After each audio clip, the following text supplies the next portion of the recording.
doing, everybody? It's your boy Adam George. Here we're going to talk about some good stuff in movies, television, the news, relating to movies and television, comic books, sci-fi, horror, fantasy, superheroes, all that fun stuff. Anyway, I got a guest with me today, Scott Evans, editor, filmmaker, writer for Said Magazine. We're going to put a little picture of Said Magazine like right here in the frame. Bam. We'll talk about some Batman v Superman and some, what is it? Justice League? I'm going to say Young Justice. Some Justice League versus Teen Titans. Justice League and the Teen Titans. All right. There it is. See you in a bit. All right. So what's first? What's first on the agenda? What do you want to talk about? I don't know. What do you think? You want to dive right into B versus S? Let's do B versus S. Batman versus Superman. Batman versus Superman. What side are you on? What side are you on? It's going to be so bad. So bad. I don't know. What do you think of Batman versus Superman, Scott? What do you think of it? I didn't like any of it. Didn't like any of it? I didn't like any of it. What do you mean? I didn't. How do you not like any of it? I didn't. Okay, wait. I liked some of what Affleck was doing. Which is fun. All right. Well, no, go ahead. And what I liked about Affleck is he's our first, and we've seen Batman films since the 80s. Mm-hmm. Really, Tim Burton's came out in what, 89? Something like that, yeah. Maybe. So I could look it up, but I'm not. So this is the first really physical Batman we've had in 30 years of Batman films. Okay. So I like that. Right. However, I don't think there was enough distance between his Bruce Wayne and his Batman. Whereas like Michael Keaton was a completely different person. Well, Michael Keaton is the best Batman ever. Right. And even Bale, there's a difference between a little difference, but difference between his Batman and his Bale. Affleck was kind of the same dude. You know what I'm saying? He's gruff. He's bulky, and there's not enough difference. But of course, the same thing can be said about Cavill's Clark Kent and Superman. They're the same person. There's no difference between what they're doing. Right. Whereas you look at Reeves, Kent versus his Superman, he sells the glasses and he sells the identity. Okay. Whereas here they're not even trying. Right. In my opinion. Well, it's funny because like a lot of people have been very angry with Batman versus Superman, Dawn of Justice, and people don't like it, which is I can understand because like I hated Man of Steel. Right. I mean, like, we've had lots of conversations about that. Like I hate Man of Steel. I think my reason, like I still hate Man of Steel, but my reasons for not liking it are different than they were before. How so? And well, it's because like, all right, we're kind of segueing into Man of Steel now. So Man of Steel, my problem with Man of Steel was that like that is not Superman. Right. Is that I understand who Superman is, right? And who Superman is Superman is a beacon of hope. Right. He represents hope. He represents all things that he's like Star Trek in a way that he represents a society how we could live. The best of what we could. Yeah, the best of what we could be. And that's Superman. Yeah. And it's like it was almost like. But that's not what they were trying to. It's almost like this was Superman. Let's do the exact opposite of this. Mm-hmm. Mm-hmm. And you got that 45-minute fight scene in Man of Steel, and basically they're destroying Metropolis. And there's people dying all over the place.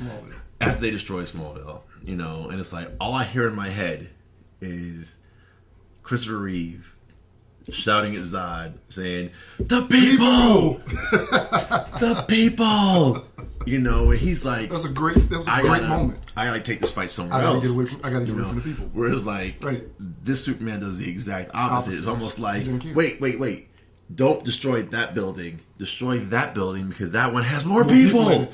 The way this Superman is, I don't like Man of Steel either. Right. To be clear, and I'm like you. I'm also not really a Superman fan. I've got a few books, but I'm hip to the character. I know who he is. I follow him. Love the Reeve movies. Yeah. And because of Man of Steel, I actually have a stronger appreciation for Superman Returns.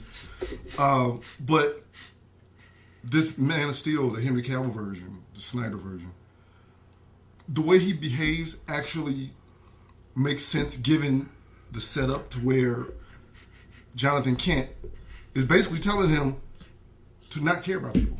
He's telling him to care only about yourself. Right. And that's what I'm saying. It's like that's just like that's kind of why.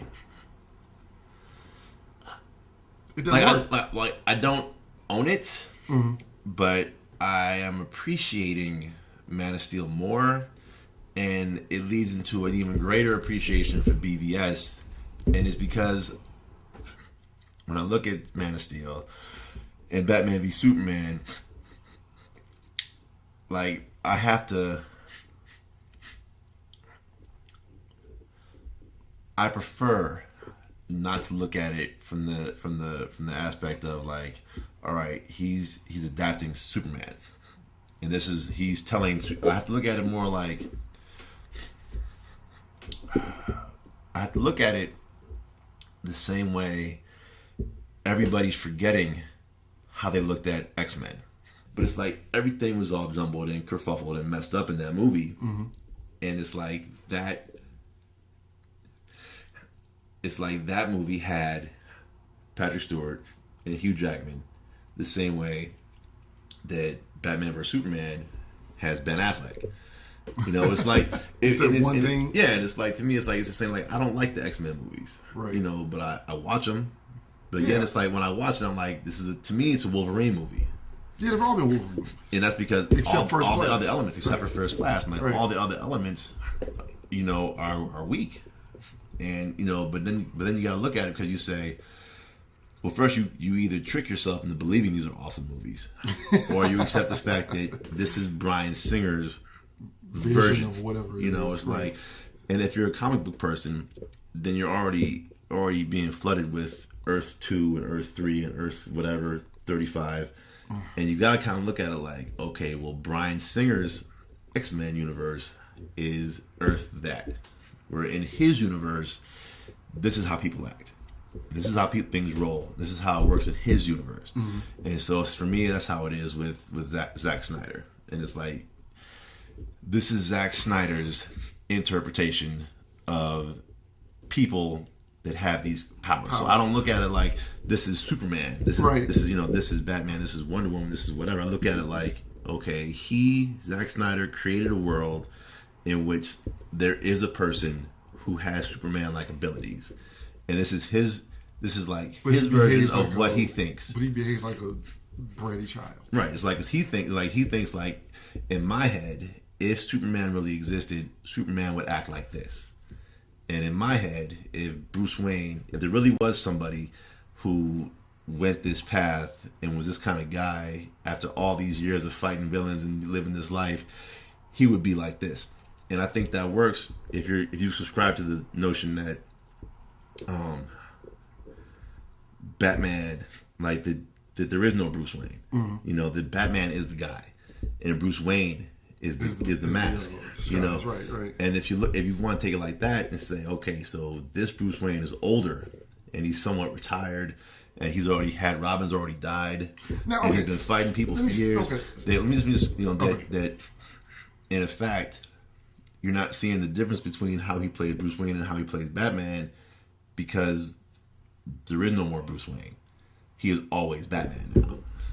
You know what I mean? It's like he's been doing this so long that he's just tired. He's tired of doing the duels. Right. It's like, I am this guy. I'm gonna stop pretending to be that other dude that people think I am. I'm gonna stop pretending to be the guy, right? Like in Christian Bale's, when it's like, what does a rich guy do? Right. All right, I gotta go party and jump in the pool and ride with three girls in the car. Right. It's like, no, who I really am is I roll out of bed into push-ups. Right. You know, I go out and I run and I beat up things, and it's like that's my life. But I gotta put extra energy. It's like, I don't mind beating bad guys into a pulp with my bare hands. That's fun. Is it 2 o'clock yet? Right. You know, but it's like what exhausts me is pretending to be all right, put on the suits. Where's the Maserati? Well, no, but that gives him more depth as a character if he's got to play this role. And we have to see this thing. Now, here's a question. Well, not a question. Here's an observation from me. I know Affleck is that age. He doesn't play that age to me. He still plays like he and Henry Cavill to me seem like they're almost about the same age. Well, I don't feel like he didn't feel like that old. No, I think that was. You know what I mean? Well, I think that lends itself to the problem of it shouldn't have been that. Like, they could have made that movie. All right, okay, all right. All right, it's organizing right now. It's organizing. I think that lends itself to they messed everybody up when the first thing they did was, read a line from The Dark Knight. Dark Knight, yeah. Because the minute you do that, you read from The Dark Knight, then it's like people like us, who were all the people we were the people that got them their money. Because a lot of people that went the first week were like the fans that know these characters and want to judge and want to see what's going on. So as soon as you say like, oh, we're adapting The Dark Knight, Frank Miller's book, right? Then it's like, okay, that means Batman's like 60, right? That means he's a gruff, war veteran. He's Tommy Lee Jones. Yeah, he's old, much older. I think even Russell Crowe might have been better. I know they used him already as Jor-El, but I think just because he's got that gravitas and that weight. Yeah. It's like, tiredness about it's him, like you tell us. It's like you come out the gate saying, "We're adapting this iconic thing," right? Then people start assuming like, "Oh, I know what that is," or they go out and they read it, and it's like, "Oh, okay, this is Superman's working for the president," and right. They've been. See, none of that was set up. But then it's like, wait, this says Superman and Batman have been friends for decades, and none of that. Batman has shut everything down, and he's an old man living in his mansion walking with a cane. Right. Like he's the dude from Batman Beyond.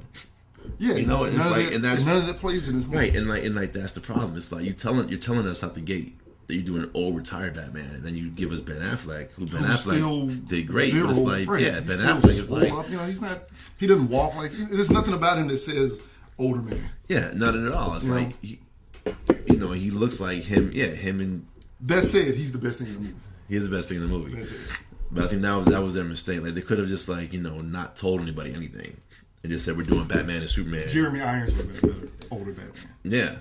Because of that look he has. You know what I mean? Right, that's what I'm saying. It's like they clearly didn't really mean it. Like when they said we're gonna take Dark Knight, right? They didn't really mean they're gonna take Dark Knight. They really meant like we're gonna take this metal batsuit costume in a fight and that was like 2 pages in the book, and we're gonna build an entire movie around it. Yeah. And that's the problem with this film is that they're cherry picking too many things. Yeah.